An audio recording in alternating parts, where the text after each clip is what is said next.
చిరంజీవులారా, మీరు ఈ ఉద్యోగ అన్వేషణలో, మీ వ్యాపార అన్వేషణలో ఇవాళ ఇందాక వారు చెప్పినట్టుగా అనేక రకాలైన ఆవిష్కరణలు జరుగుతూ ఉన్నాయి.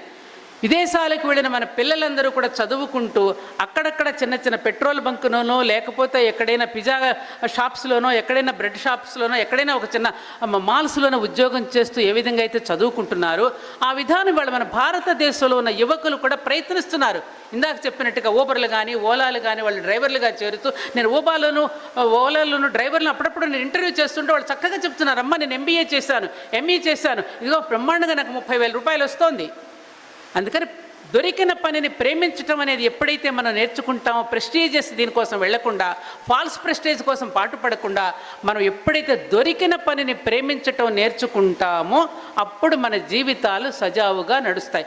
ఎప్పుడు మనం హెల్దీ కాంపిటీషన్ కంటే కూడా ఫాల్స్ కాంపిటీషన్లోకి వెళ్ళిపోతున్నాం. వాడు చూడు ఎలా ఉన్నాడో, వీడు చూడు ఎలా ఉన్నాడో, వాడిలాగా మనం ఎలా వెళ్ళడంలో హెల్దీ కాంపిటీషన్ ఉంటే పర్వాలా, కానీ అవతల వాడు ఎలా పడగొట్టాలో ఇటువంటి ఆలోచన లేకుండా పాజిటివ్ థింకింగ్ ఎప్పుడైతే మనం పెంచుకుంటామో, ఏది ధర్మరాజుని దుర్యోధనుడిని వెళ్ళి నీకు ఎక్కడైనా మంచివాడు కనిపిస్తామో చూసిరమ్మన్నా అంట దుర్యోధనుడు నాకు ఎక్కడ మంచివాడు కనపడలేదు, అంతా చెడ్డవాళ్లే అన్నాడు.